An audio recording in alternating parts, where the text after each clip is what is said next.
I was there, part of the 7th Cavalry, when we rode out from Fort Abraham Lincoln in May of 1876. General Terry was in charge, and we took our time crossing the plains. The weather was mild, the ground was firm, and the pace was steady. We weren't in a rush. Mrs. Custer rode with us for a stretch, on horseback, no less. She turned back at Heart River, kissed her husband goodbye, and left us to the unknown. As we made our way toward Montana, one odd moment broke the monotony. Off in the distance, through the field glasses, we spotted a lone rider cutting across the open country. We figured he was an Indian scout, who else would be riding alone out here? But as he got closer, we realized it was Buffalo Bill himself. He'd peeled off from Crook's outfit, out scouting for his own reasons. Just a strange coincidence, seeing a familiar face in that endless wilderness. We set up camp near Powder River, and it wasn't long before Reno was sent out on a scout. He came back with news of a wide trail, fresh and heading west toward the Rosebud. General Terry's scouts had already spotted the main Indian village, and the plan was to strike on the 26th. Terry and Gibbon would come in from one direction, and we'd move in from the rear. Custer was eager, and so we saddled up on the 24th and hit the trail. That was a long, grueling ride. We marched through the day and deep into the night, navigating mostly by feel. At one point we lost the trail, it was pitch black, but we managed to pick it back up with the help of a few matches. Around 4 in the morning on the 25th, we took shelter in a deep gully, hidden from view. Orders were strict, no unsaddling, no unpacking. We just lay there, reins in hand, dozing with one eye open. We were bone-tired. Not long after, the scouts brought word, a massive Indian encampment was up ahead. Custer, with that fire in his eyes, walked over to me and said, "Porter, there's a big camp ahead, we're going to have quite a killing." That was Custer. Always confident. Always ready to press the fight. By 6 that morning, we were back in the saddle. Custer wanted to hit the camp head-on, assuming we still had the element of surprise. But within the hour, the scouts came galloping back, they'd seen us. The game had changed. Custer called an audible. He broke the regiment into 3 wings. Benteen was sent left with his companies, Reno went up the middle, and Custer took the right flank. McDougal stayed behind to manage the pack train. The idea was to close in and surround the village, cut off escape and end it fast. Around 10 o'clock, just before we split, Custer approached me again. "Doctor," he said, "I'd like you to ride with me. You're younger, stronger, and Dr. Lord isn't in top shape." I told him I'd be honored. He nodded and said he'd ask Lord to step aside. We rode over to where Lord was resting. Custer explained the situation, but Lord cut him off, "Not a chance. I'm going with you." That was that. A short sentence sealed his fate, and spared mine. Instead of following Custer into what would become a slaughter, I went with Reno. We hadn't gotten far when Lieutenant Cook rode up in a rush. "The Indians are right ahead," he shouted, "and you're ordered to charge, full speed." There wasn't time to ask questions. We moved quickly that morning, the horses trotting with urgency, but the mood was confident. When we reached the river, we spotted a few warriors across the far bank. They looked startled, turned, and ran. We crossed the river thinking we'd caught them off guard, that the battle might already be tipping in our favor. We pressed on, believing we had momentum. But not long after, everything changed. We rode straight into a trap. Out of nowhere, dozens, then hundreds, of warriors appeared. They came up from the ground, it seemed. The entire valley seemed to come alive with movement. Painted, naked to the waist, riding bareback on ponies, they unleashed a ferocious and coordinated barrage. Their gunfire was relentless. Reno called for us to dismount and form a skirmish line. We tried to hold our position, but the enemy just kept coming. Every ridge, every fold in the earth, seemed to hide another group ready to open fire. Eventually, the gunfire became too intense.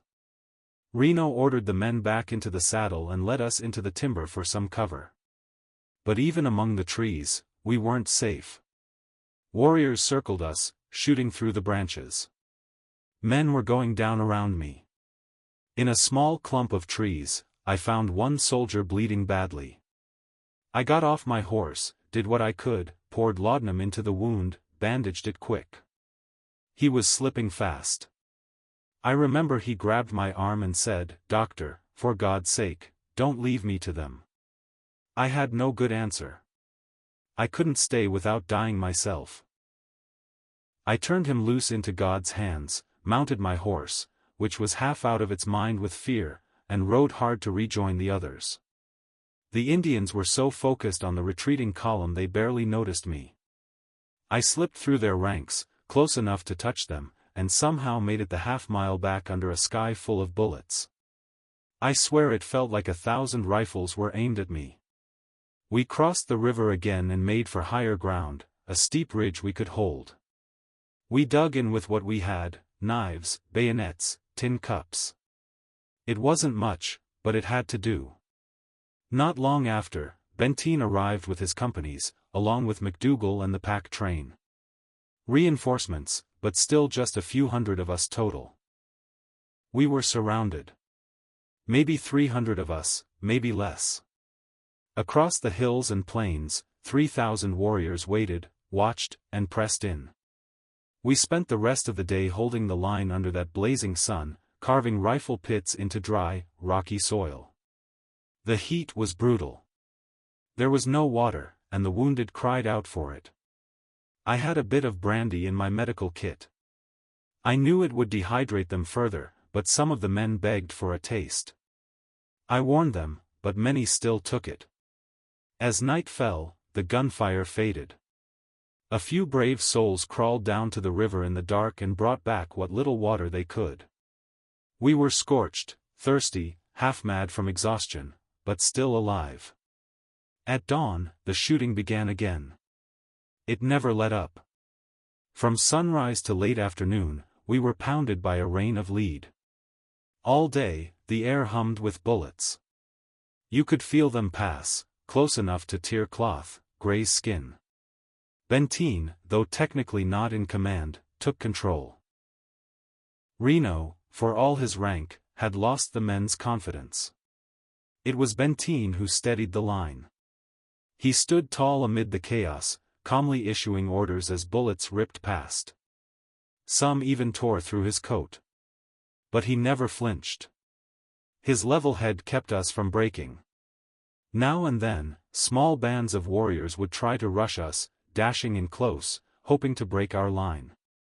We pushed them back with gunfire and short charges of our own. During one of those counters, a soldier killed and scalped a warrior in full view. That act, brutal as it was, seemed to rattle the enemy. They stayed at a greater distance after that. Late in the day, the firing began to taper off. That made us uneasy. When the shooting stopped entirely, we feared the worst, maybe they were regrouping for a final assault. But instead, we watched them slowly pull back, gathering their wounded, disappearing over the ridges. That night, most of us finally slept. First real rest in 2 days. In the morning, we could finally move down to the river safely. We drank like men who'd been in the desert for weeks. We'd been parched for nearly 48 hours. The wounded fared better with water, though many were past saving. On the 27th, General Terry's column finally arrived. I'll never forget the look on their faces when they saw us. Terry himself was in tears. So were many of his men. He rode up to us and said, "Custer and every man with him are gone. We thought we'd lost all of you too." For 2 days we held out, dug into that ridge with no clear sense of what had become of Custer and his detachment. The question was on everyone's lips, "Where's Custer?" Some wondered if he'd hung us out to dry. A few grumbled that maybe he'd finally gone too far and brought a court-martial on himself. Nobody knew anything for sure, only that he'd broken off from us, taken a different route, and hadn't been seen since. Once the fighting let up enough for us to breathe, a few of us officers made our way over the hills to where Custer's trail led. What we found confirmed what General Terry had already feared. The scene was gut-wrenching. We came across Custer's body first. Stripped of everything, he lay there in the open, pale, still, almost peaceful in a strange way. He'd been shot through the chest and head. No sign of torture, no cuts, no missing parts. Just 2 fatal wounds, and then silence. But not all had died that cleanly. Captain Tom Custer, the general's younger brother, hadn't been given the same courtesy. What had been done to him was brutal. His body was mutilated beyond recognition, his insides torn out, his skull crushed by what looked to be a stone war club. There was a long cut down the leg, hip to knee, slicing all the way to bone. That was the Sioux's grim signature, a mark of death. There was 1 arrow wound, lodged in his head. But contrary to the wild stories later printed in newspapers, his heart was still in his chest.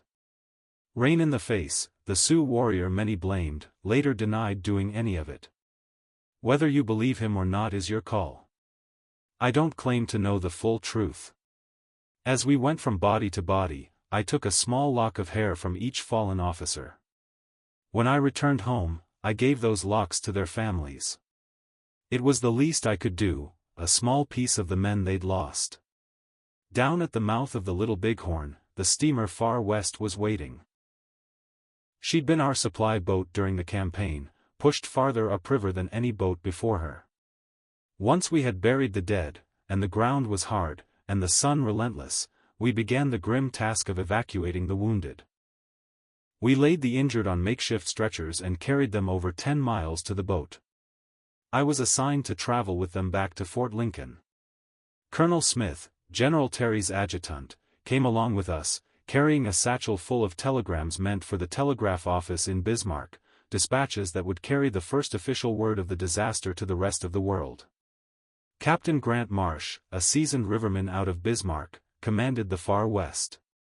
He didn't get much recognition for it later, but he pulled off one of the most impressive river runs in Western history. He loaded up supplies and fuel like a man expecting trouble and was given a simple order: get to Bismarck as fast as possible. The Bighorn is no easy river to navigate. It's full of twisting channels, low sandbars, and dozens of islands. One mistake and you're grounded, or worse.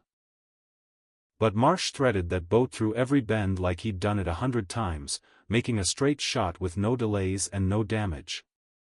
We made brief stops at Fort Buford and Fort Stephenson to pass along the news. At Fort Berthold, we left behind a wounded scout who couldn't go any farther. 2 men died during the trip. We paused just long enough to bury them, then pushed on.